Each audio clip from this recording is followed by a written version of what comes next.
Good morning to our viewers who are watching today. Welcome to the third episode of the Digital Talk series. My name is Bangchan Sambat, Deputy Director of the Center for Inclusive Digital Economy at the Asian Vision Institute, and I am the host of today's discussions. For your information, AVI is an independent think tank based in Phnom Penh, Cambodia. We thrive to promote inclusive, people-centered, and sustainable society in Asia through practical policy research and dialogues. And for those of you who are new to our program, the Digital Talk series is a series of virtual discussions hosted by CIDE, which serve as a platform to disseminate expertise, experience, and practical knowledge on various topics related to the digital economy in Cambodia. And by doing so, we hope to contribute to Cambodia's visions of becoming a high-income country in 2050. So before we really get started, I want to inform our viewers that all opinions expressed by our guest speaker today are those of our guest speakers and not necessarily of ABI. So now let's get straight to our business today. So this morning we are talking about how has COVID-19 shaped digital journalism in Cambodia, and I'm really fortunate to have with me one of the leading journalists in our country, Mr. Saponisai. Mr. Saponisai is currently the editor-in-chief of Cambodianist, which is an English division of the Thmai News, covering Cambodian and global affairs. Good morning, Mr. Nisai. How are you today? Good morning, Sambat. Welcome to the Digital Talk. We are really great to have you here. Yeah, me too, and thank you for the invitations. Okay, so now let's start. Let's go down to our discussions. So I want to start by asking you the first question, which is, can you please define what digital journalism means to our audience? Well, I think first of all, again, thank you so much for inviting me to be a guest speaker today. And as Sambat has mentioned, I think also good morning to our viewer or our audience out there on Facebook. And this is a very interesting topic to discuss digital journalism during this period, because we have seen the whole world is actually facing what we call a global pandemic, while the media also have faced a very difficult situation too in order to cope with this crisis. And regarding your questions, I think for now, we don't actually have a specific definition for digital journalism, but based on our experience and normally we have known that digital journalism have been called as online journalism, like this institution I'm working right now, and there are many online journalisms also being operated in Cambodia for now. And for this, you can actually know that online journalism is actually a part of digital journalism. And what they're doing is circulated everything online in form of text, audio, or video, so on and so forth. So it's just like what we see in the traditional content, traditional media. But the only thing we have seen differently is every content we have been circulated on the internet. And I think normally in form of media website. And for this kind of definition, I would like to actually bring your attention to what should be called or what should be known when it comes to printed content or printed media. I think the things that we need to look into is the way that information is being distributed. You normally read newspaper, printed paper. You see normally you get the paper when you go to internet cafe or you go to bookstore, so on and so forth. But it's no longer the necessary thing for now, because you can get information from anywhere you stay. As long as you have internet connection, you can get the information. And another thing is that it's more friendly in terms of it's more friendly when it comes to the new consumption tool for now, if you compare to the traditional media. So I think by definitions, in short, it's just an online journalism, which produce or circulate content in form of video, in form of text, or in form of for example, like voice, so on and so forth. So that's, you can call it the digital journalism. Thank you. So you mentioned, basically you mentioned that digital journalism is different from traditional journalism in a sense that it is online. It is easier for consumers to find information and to read stories created by journalists. But I have a follow-up question. Is there anything that digital journalism can achieve which traditional journalism cannot? Well, I think as we have learned the definitions, one thing I want to mention when it comes to something we can achieve while traditional journalism cannot. First of all, it is we can reach actually we can reach greater audience, because we know that currently we have a different method of delivering our contents. For example, you see social media, Twitter, Facebook, YouTube, LinkedIn, and more. So this is how we can deliver our content. If you compare with the traditional media, you cannot do the same thing, because you only print it and then you circulate it in a very conventional way, I would say. And second thing, the most important thing we can do is that we can do some sort of quick interaction with our reader. You can for now, like we live streaming, people can comment, people can share, people can also make a request. So it's happened the same in digital journalism, because they can actually even request or make any comments or even suggestions to the journalists who produce the story or content. So we can actually respond quickly. So this kind of thing have never seen before.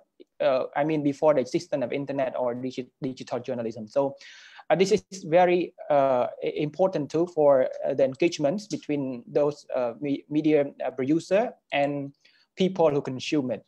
It become closer connections. We can share, we can understand our audience faster. Another thing is that you can do it 24-hour broadcasting, or you can produce the story as long as you have resource, you have human capital, you have people to be on board, because it needs money to do so, and you need quality contents, it needs technology. But I think in many countries around the world where digital technology has been advanced, they have done this for a long time. Like in China, even they use AI, they use robot to deliver news on the TV. They have a robot as TV presenter. This is very interesting. And another thing I also want to highlight that we can monitor and follow reader trending. This is important to keep up with, and also help us develop our content better, to be more engaging, to be more appealing to our reader, because you know how many people are reading this, how many people are following this.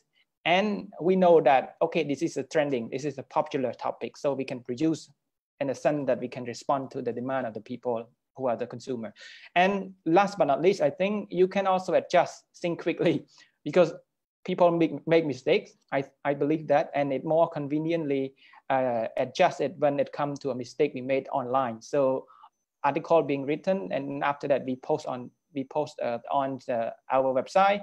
If there's problem with that, for example, like with years or with data or something, we can just quickly edit it to make sure that it will be correct. But this comes with responsibility. You need to be transparent when you make some sort of edition or adjustments to the content, because we don't want to mislead our reader. Because if you change something when you initially said different thing, then you have to be responsible for what you're doing. And at the same time, you need to tell your reader that, okay, the original content is not this, but we just made a change to make sure that your reader know it. But I think this comes with responsibility too. But I think in the traditional media, you spend a lot of time printing it, and there's no chance that you can edit it. Only if you produce another story in the next day, and then you publish for your reader, and then your reader know, okay, yesterday is wrong, the information is wrong. So That's it. I think we can achieve much greater things that traditional media cannot do. So our topic today touches upon the connections between the COVID-19 pandemic and digital journalism. So my next question is, can you describe to our audience what the digital, what journalism landscape in Cambodia looked like, particularly those in the digital form before the pandemic began in 2020? Okay. Thank you for the question. I think it is important to look into, but as I see, I would say we have been in a transformation mode when it comes to shifting toward digital journalism. But I could focus on two things here when it comes to a landscape before COVID. And first of all, I think it's production side. Another one is consumer side. When it comes to production side, we need to look to the situations after 2013 elections. I think it also really connected to this situation, because you see the rise of digital technology and digital media just came after the election in 2013, when more people are going online, they use social media and the assistance of the online media. Because like, for example, like Tomato may be established in 2012, where not so many, I think it's just us and I'm not sure, but I think only a few of the digital media back then being operated. You look at the local, I mean the local or the local medias, not those associated with an international media organization. So it's very few. It is very few of them were operated back then. And after that, we have seen a growing of importance of the media, digital media in our society, with many newly established digital media outlets being operated to provide content.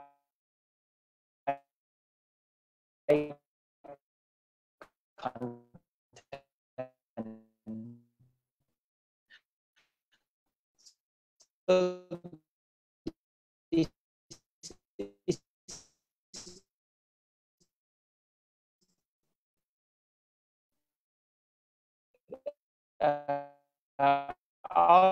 also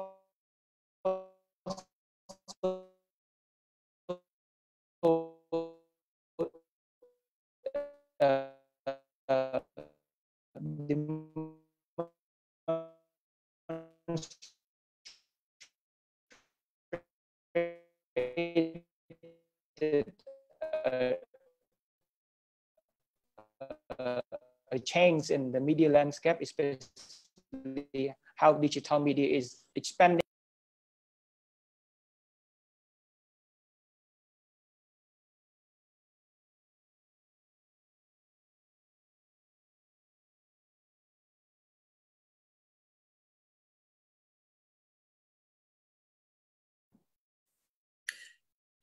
Sorry to our viewer, we have some we experienced some technical difficulty. Now we have Mr. Nisai back with us.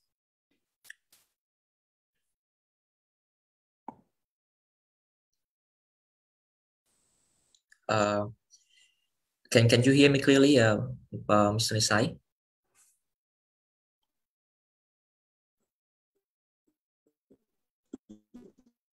Okay, sorry, somebody is hear you, but the internet Okay. connection is unstable. Okay, that's okay. We can move on to our next question. Yep.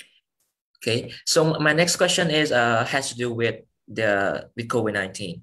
Okay, so the pandemic has pushed many of us to work and to communicate, to consume on the internet more and more. Although these ways of living has helped curb the spread of the pandemic, reliance on the internet has its own setbacks. For instance, some people become victims of online scams, ransoms, misinformations, or disinformations, which then generate misguided fear and rumors about the pandemic itself.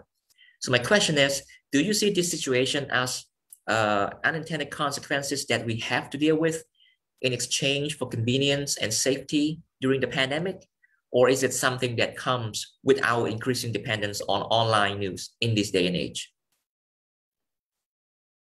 Thank you so much for this question. It's a very good thing to focus because we have seen, like you mentioned, a lot of setbacks that need to be paid attention.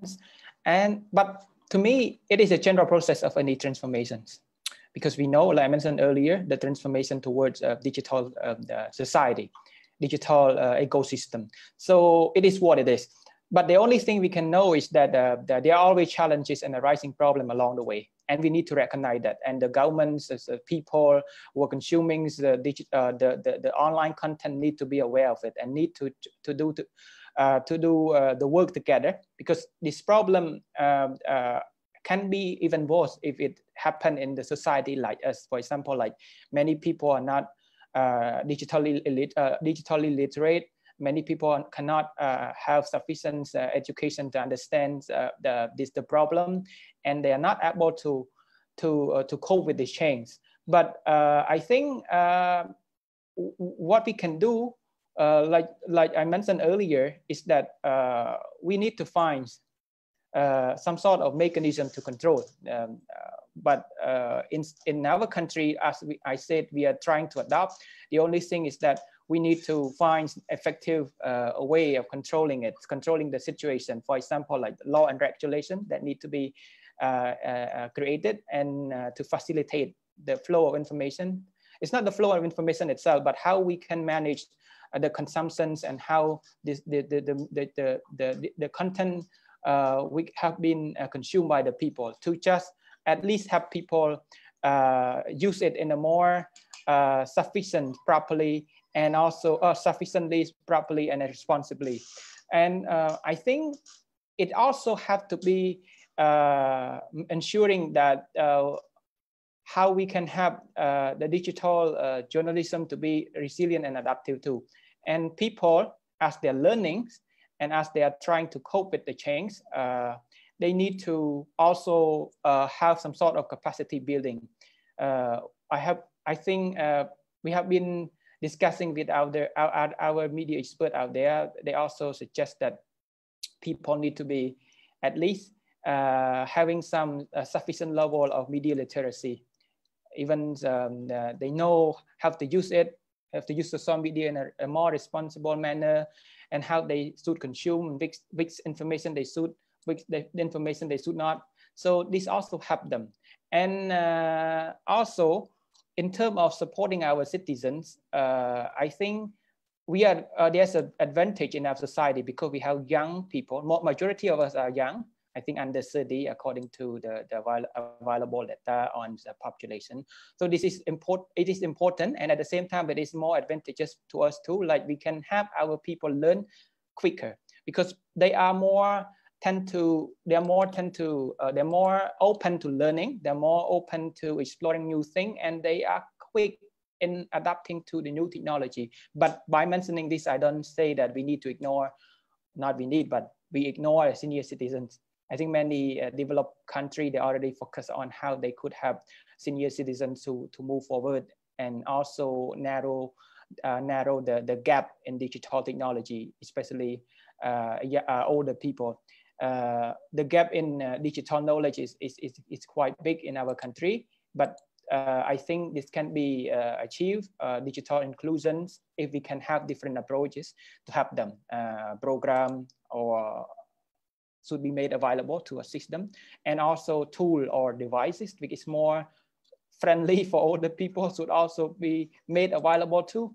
And this also will contribute to the change in the problem that we have seen earlier, with law in place, with regulation in place, with people are capable of accepting the information that they should accept. They can actually select. It's just like food. Many people compared to food, so information that's the same. So the problem can be easily avoided. Not easily, but at least they can actually reduce the risk of being fall victim of this problem. And in developed country, I think they also, some of them experience the same, like misinformations, infodemic, we would say, because they are polluted by information that is not true. So it is the same cybercrime, but we have been doing, I think, a lot of activity being taken by the competent authority to deal with online and cybercrime. This is the significant development, but more need to be done with the people themselves. With the assisting of the authority and the people, I think we can move forward together with more inclusions and how we can reduce the risk of this problem. So you have been talking a lot about ways that consumers and the public sector can what they can do in order to tackle the issues of misinformation and disinformation during COVID. So now I want to turn our attentions to how it affects you, or how it affects your job as a journalist. So my question is, as a journalist, how do you tackle these issues of online misinformation on a regular basis? Well, I think it seems like you have two questions. First, how it affects me, and then after that, how I address the problem. So I will come with the first question. Well, I think everybody has been affected. We need to work from home most of the time because of this problem. Some of us need to go to the office and do a regular job as they have been doing. But I think we always find something difficult when it comes to adapting or doing new things, but always with time we always find a way to cope with the change and being able to be skillfully use it. For us as a journalist, it's meeting and interviewing sources is a problem because sometimes we use the conventional way of meeting face to face and really doing or making use of available technology to implement our works and interviewing. So, but of course, online media like us, we have been using the communication like phones or other emails to make sure that we reduce meeting people face to face as much as we can. And that will be that actually a part of challenges, but it's not really completely challenging. But speaking from my managerial positions, I think another problem that we have faced is decline in productivity amongst our journalists. But I'm not generalizing it. Many organizations are doing well with that, but some, because of the newsroom is small, so it can be easily controlled. But sometimes the newsroom is big, so it might be difficult to know who is working or not working. So this is decline of technology because the stress, because of the environments. I think a lot of things have been going on right now. So this decline in productivity is one thing, and also the problem is with our. As a journalist, you need to be sometimes capable of performing our job in many different circumstances, with pressure, with the stressing environment, so on and so forth. But with this COVID, I think a lot of things going on, and sometimes you need a new skill like specializations to explain to the people, because as a journalist, you need to explain a complex issue to the people who are the general public who have no idea what this issue is all about. But I think in a developing country like us, journalists seem to be more generalized. I mean, they cover on general issue, they're not working on specialization. So that's how we are trying to adopt, because if you don't have this such specialization, it might be difficult for you to work during this time of crisis. And another thing is that I think during this public health crisis, you tend to face some sort of take information source given by, especially by the public's official. It is sometimes difficult to approach, and sometimes it's not approachable at all. I think they have their own reasons, but we also have our own problem too when it comes to this problem. So we get to think about it, and the information we only receive is something that is meant to be given or provided, and sometimes it's hard to be questioned, and it's hard to be seeking for clarification. So that's the process of doing things that journalists have done, but it affected by the current pandemic. Okay, you asked me another question is about how we tackle fake news or disinformation or misinformation. I think I would like to talk about how the current issue we've been facing, for example, like we have been discussing what is misinformation and what is disinformation. I think it's good to give definition to explain a little bit on this issue before I can tell you what we've been doing to address it. I think misinformation, many people have learned and disinformation. I think it's all a part of fake news or infodemics or what we have seen. Like it's just like a virus. It spread around easily. And misinformation, I think we don't care about the intents of the people who spread it. Sometimes we make, because like I said, people make mistakes. And even writing as a journalist, we also make mistakes sometimes. And people also make mistakes in terms of sharing too. So this is just normal. We don't know it is wrong, it is misleading, but we just share it. So there's a part of information. But if you talk about disinformation, we talk about the intentions of the group of people, or sometimes it's even the government, because it's the propaganda. It's just a tool by them to at least influence the idea of the people. They know that it's fake, but they try to spread it because they have a motive or they have a reason behind the move. So this is how we can define misinformation and disinformation, and people can know. If you talk about disinformation, you talk about the intention, they purposely do it. But if you talk about misinformation, every one of us make mistake. We share it because we don't know, or sometimes we don't do enough research on that. I think another issue you want to know is that how we are doing our job as a journalist. We tackle the issue of information. I think first of all, well, it takes a lot of effort for all of the journalists. For example, we have standard of reporting. We have done fact checking. We have done verifying. We have done analyzing of information. And also we question the source that we meet, we interview them, we clarify whatever thing that we're doing is the standard of reporting, which is not done by a common content creator online. That's a problem. And we also have some tool to do the job. For example, like there are many online verification tool or fact checking tool on the internet. For example, like picture being spread around, so we know that it's fake, then we can check. If it is fake, then we can let our public know. And then after that, we also do the job like jump quickly to clarify. If the information is not true, we can seek the clarification from public official, and then we can let our audience understand, okay, this is not the real news, it is fake, so you can stop sharing it. And last but not least, I think we have been trying to help our journalists to understand what is fake news too, because even they are journalists, some of them are not really know exactly what's fake news, what is disinformation, what is misinformation. And that's why they become victim of this problem too. Then they create fake news by themselves by not awareing that it's fake news, and after that they spread. So as part of the problem, journalists can be. So we try to help them with that capacity building and trying to help our people by letting them know what they should do too. Thank you for your really insightful explanations about the difference between misinformations and disinformations. Now let's talk a little bit about content. Okay, so aside from the topic or any information related to the pandemic itself, from your observations, what content that seems to have gained the attentions and engagement from readers, from online readers over the past year and today? Well, I think there are many things, many topics become the interest of the people right now. I think from social development, I think many people are more concerned about social development.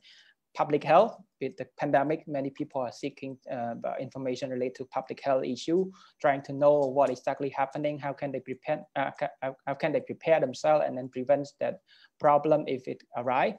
And also, I see more people also become interested in environment, even though it's a small number, but I see a significant improvement.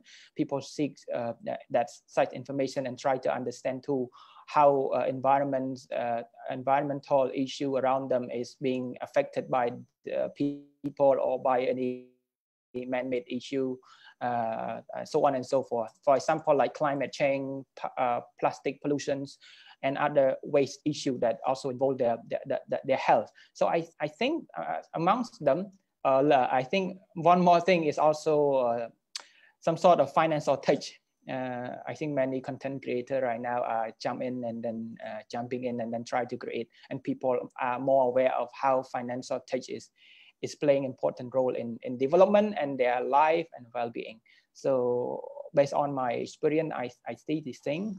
And also there's still a group of people focusing on the more critical thing like democracy, human rights, so on, just like a normal content that they have seen, and they try to understand the situation of this.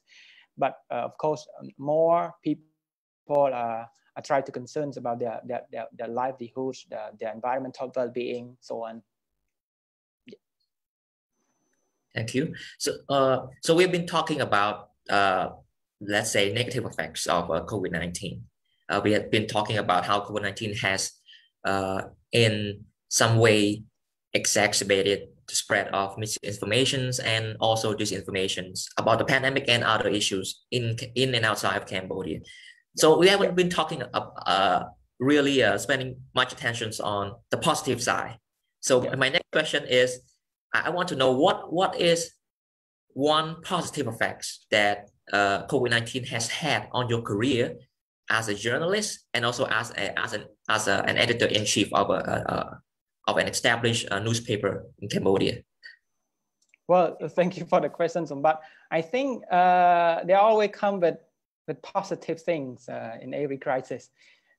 Just like many other people out there, they also find bright side of that.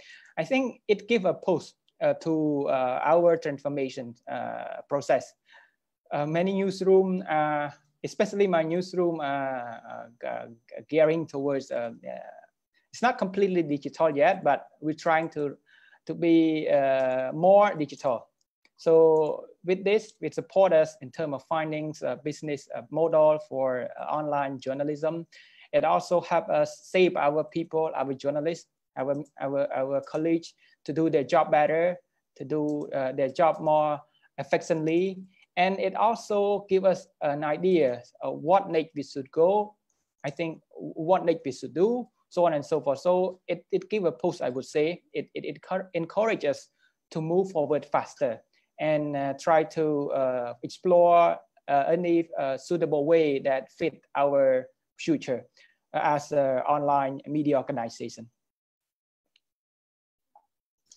Thank you. I have only one last question, which is so we've been talking about how the role of journalism and what journalists like you are doing to report about the news about the pandemic and also to tackle the issues of which we have been discussing since the beginning. So to wrap up, I want you to please talk to our audience to explain about what are the roles of journalists, particularly digital journalists like yourself, in Cambodia visions of becoming a high-income country in 2050? What role do you play in that part, in that visions?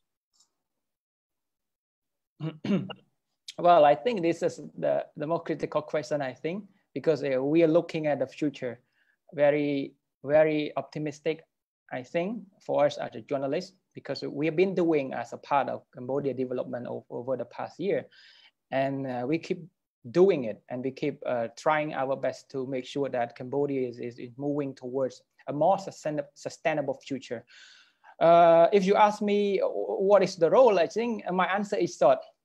It is any type of journalist, any type of journalism matter. So either printed, but because of the situation, it died out. But if it still remains, then I think it also have a greater role in society. Journalism is just a new existing media that play around the digital ecosystem. And it was played the same way as what a traditional media has played in the past.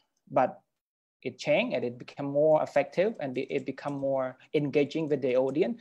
But just like many society, when it comes to the role media practitioner can play, it is always critical. For example, like you promoting social justice, I've been doing it, and social development, we've been trying to explore any issue that the society faces, and then we can urge for actions or we can let our people know. And at the same time, we also try to serve a public interest as much as possible, keeping our people informed. I would say if more accessible new content people can have, it can create a more informed citizens, which is more important. When citizens are informed, they can make decisions better, they can know their role, responsibility, and they can join hands with the government to do the job and try to bring forward the country development. And at the same time, with more accessible information, the government themselves also have we can make our government more accountable and more responsible to do their job as well, to have a very inclusive policy, to be responsive to the people, and it can actually quickly and effectively respond to the need of the people, because in the future we will see more people are more engaging in the politics, more people are more engaging in every affair of the state. So with the information available, I think they can do it. They can eventually and properly get the thing done. But by talking about this optimism and the bright side of the role of journalists, I think we need to look back at what we should do next. I mean, there are a lot of problems along the way for now. Like you mentioned, a lot of setback from the digital technology. We haven't done it. We haven't addressed it already. And also we haven't tried to put an end to that. So our existing problem is that how we deal with it first before we can think of expanding our role and also increasing our responsibility in this kind of issue. Let me speak a little bit on the concern I would have for now, if you allow. For example, like what concerned me for now when it comes to digital content is we have seen more online reporting. It's not online journalism. I want to take the attention of the reader and all viewers here, because anyone can do it with just an iPhone, they know, with just a phone, with just a smartphone, and with just the ability to write. And they can speak to people, but they're not journalists. So this is the problem we have seen. Many online content creators, I know that they are good because they have their own expertise to explain people, but it also comes with a more difficult condition for the reader too. Some people already complain they're polluted with information because they don't know what to trust, what to not trust. And this is a problem for all of us. So I think our reader need to be mindful, need to be questioned, need to be skeptical, need to question all the time what content they see, because our people are still not able to distinguish between opinion-led, and also the content which is truthful, provided by journalists, because journalists provide fact only. We don't interpret. We don't actually try to dictate any idea of the people or their thinking. So what we give is facts so people can form the opinion and decide. But when it comes to opinion-led, like some online content creator, they actually present their own opinion. They express what they think. Sometimes it's not fact. It's not truthful. So it needs the reader themselves be responsible, and they need them to be they need to be skeptical, and they need to question all the time. Question. So once you become more critical when it comes to consuming news or online content, I believe we will be able to create a more sustainable digital ecosystem in Cambodia, and we can support the sustainable development. So our reader, our news consumer, and online media and media user, social media user can do this job if they actually understand this properly, especially young people who can understand more about the outside world, who are having a sufficient level of language, especially English, so they can explain people around them. They can clarify if information is fake. They must be doing this. If I think we want to reach what we are foreseeing in the future, we're looking forward to the future like 2050. So we need this. We need more people to join hands. Media organization alone cannot make this happen. Thank you. Thank you for your really interesting insights about the role that journalists play in Cambodia visions of becoming a high-income country in 2050. So this is the end. This is the end of our third installment of the Digital Talk series. I would like to thank Mr. Saiponi Sai for taking the time to talk to our audience and to talk to me this morning. And I also want to thank everyone for tuning in this on AVI Facebook page. Your participations are very much appreciated. If there is any topic that you would like us to cover in the next episode, please let us know in the comment sections down below. And if you are looking for more information about the Digital Talk series, about CIDE, or about AVI activities, you can subscribe to our Facebook page, Telegram channel, Twitter, and other social media platforms. And with that, thank you again for joining in, and I will see you again really soon. Thank you so much.